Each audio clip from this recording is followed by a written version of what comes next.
Et salut les amis, Salut. Nouvelle vidéo encore aujourd'hui avec le frère où on va vous expliquer effectivement comment investir sans argent ou avec peu d'argent. Ouais, tout à fait. Pour les petits budgets, c'est vrai que on peut se dire effectivement que c'est pas évident de se lancer et d'investir parce qu'on peut se donner des excuses pour se dire on n'a pas d'argent, etc. C'est ça.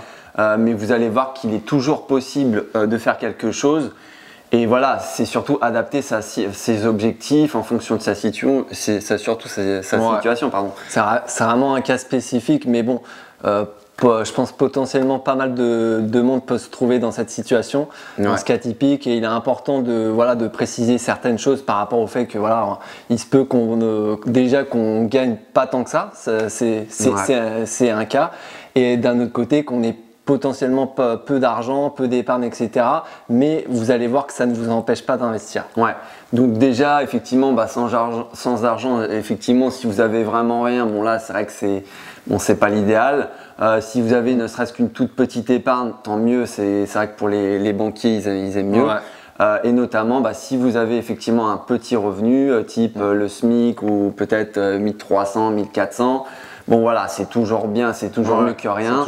Et j'ai envie de vous dire, par contre, effectivement, il va falloir adapter votre stratégie en fonction de ça. Exactement. Donc déjà, effectivement, les grosses villes, type Paris, Lyon, Bordeaux. C'est ça. Faut oublier, je pense, très vite. Surtout si vous voulez être rentable, à un moment donné, ça va être très très compliqué. Et puis même à l'achat. C'est ce que j'allais dire. Vous allez prendre un micro-logement à 5 mètres carrés. Quelle que soit votre stratégie, que ce soit de l'achat-revente, avec plus-value potentielle, même patrimoniale, franchement, évitez, si vraiment vous avez peu de budget, donc là c'est vraiment le cas de cette vidéo, peu de budget, où vous gagnez très peu, etc. Vraiment, oubliez les grosses villes. Quand on dit grosses villes, voilà, les villes Paris, etc. Vraiment les villes où vous avez un prix au mètre carré entre 3 000 à 4 000 euros au mètre carré. Faut oublier tout de suite. Que ce soit même du patrimonial et du locatif. À un moment donné, c'est pas en cohérence avec votre profil, malheureusement. Après, vous pouvez toujours vous associer. Il y a toujours des moyens pour améliorer votre scoring bancaire. Auquel cas, mais honnêtement, vous ne conseillez pas. Honnêtement, aller plus vers des petites moyennes villes, même 50, 60 000 habitants. Il y a honnêtement de quoi faire.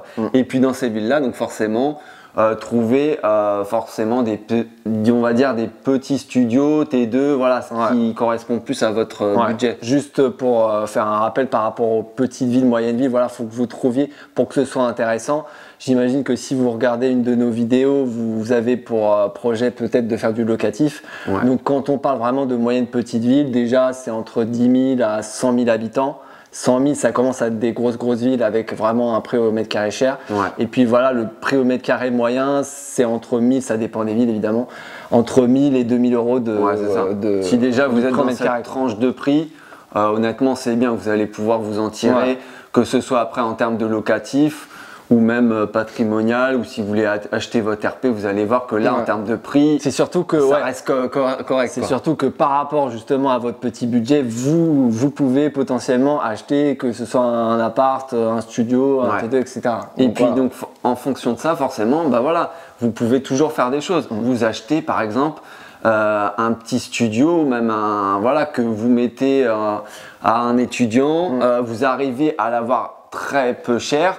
Et vous allez, on va pas dire de prix, de chiffres, mais concrètement, c'est toujours possible de se faire à peu près de 50 euros 100 euros de cash flow, tout dépend de combien vous achetez votre studio et combien vous arrivez à le louer, tout simplement. Et vraiment très important, si vraiment vous débutez dans l'immobilier, et d'autant plus que vous avez vraiment un budget très limité, vraiment oublier tout ce qui est projet complexe, type division, même, nous on est un cas à part, mais vraiment tout ce qui est immeuble de rapport, c'est vrai que nous on en a fait 2, mais comme on vous a dit, on s'est formé, etc. Même coloc, ou si vous en sentez capable, mais c'est vrai que vaut mieux se dire attention, faire étape par étape, commencer par petit. Après, si vous voulez direct taper dans du lourd, tant mieux pour vous, c'est bien de voir grand.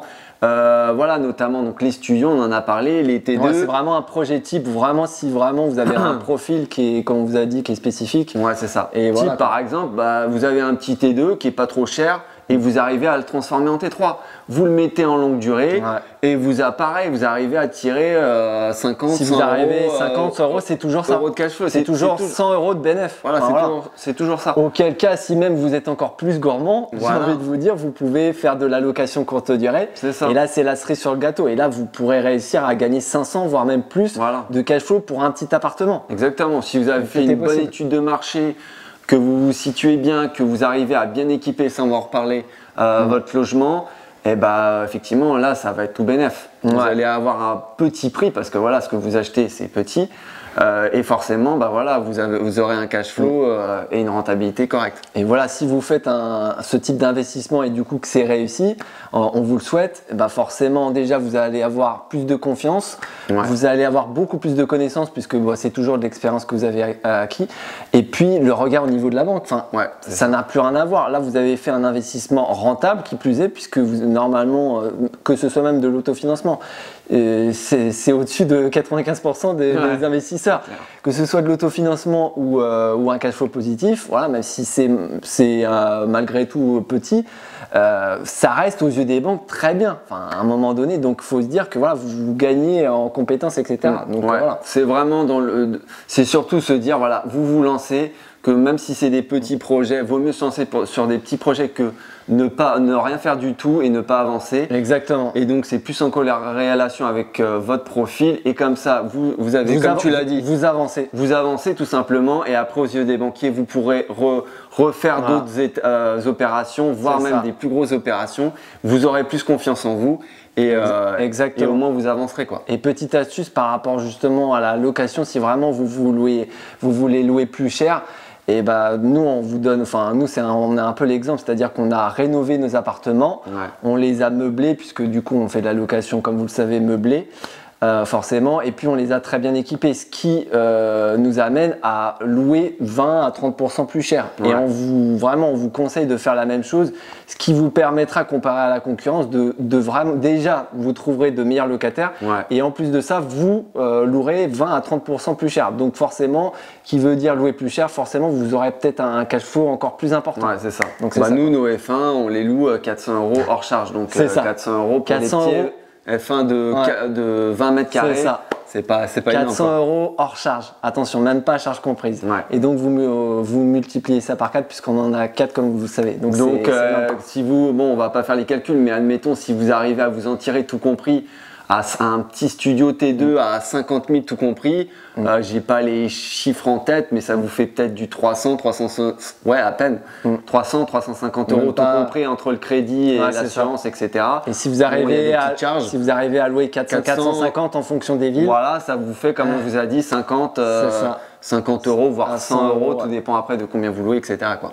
Donc vraiment, votre profil idéal, si vraiment vous avez peu d'argent, que ce soit en épargne ou que vous gagnez peu, c'est vraiment déjà d'avoir des comptes clean, vraiment avoir une situation stable. Avoir un peu d'épargne, c'est toujours mieux. Et puis vraiment une situation stable, c'est-à-dire c'est mieux d'avoir un CDI forcément que d'être en CDD ou en apprentissage. Donc si vous combinez ces trois aspects, aux yeux des banques, malgré le fait que vous gagnez peu ou que vous ayez peu d'épargne, c'est toujours ça et vous serez un minimum sérieux, j'ai envie de vous dire, auprès des banques. Ouais, exactement. Surtout avoir effectivement un CDI, je pense, une situation stable et combien même vous avez pas très peu d'argent, voire pas du tout. Si vous faites un petit projet, honnêtement, il y a vraiment moyen. Après, effectivement, au niveau de l'apport, je pense qu'honnêtement, même si vous n'avez pas d'argent, il y a moyen parce que c'est des petits projets. Donc là, il n'y a pas trop de risques, surtout si vous achetez en dessous du prix du marché. Il n'y aura pas trop de risques. Voilà, je pense qu'on a fait le tour. Faites vraiment une simulation auprès de plusieurs banques pour voir votre capacité d'emprunt. Et en fonction de ça, vous êtes fixé, recherchez des biens dans certaines villes.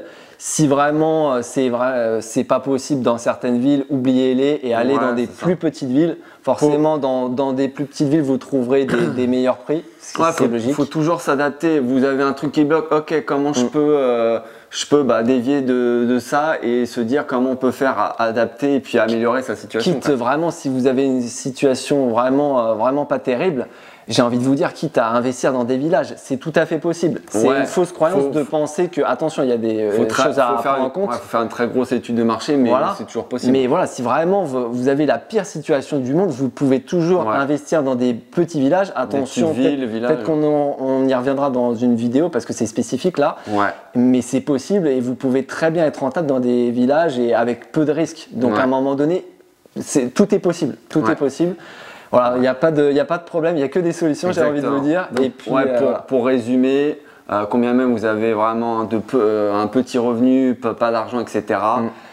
C'est pas une excuse pour vous dire ok, l'investissement dans l'immobilier c'est pas fait pour moi. Il y a toujours des solutions, juste passer à l'action. Adaptez votre situation et prenez des villes peut-être un peu moins importantes, etc. Et puis surtout passer à l'action. Exactement, c'est le plus important. Voilà, donc n'hésitez pas encore une fois à liker cette vidéo, à commenter, dites-nous dans les commentaires votre situation et effectivement par rapport à ce qu'on vous a dit, ce que vous en avez appris. Et notamment, n'oubliez pas de cliquer sur la petite cloche pour ne rien louper de nos prochaines vidéos. C'est important et ça vous permet de nous suivre vraiment par la suite. C'est ça. On se retrouve pour la prochaine vidéo, les amis. Ciao.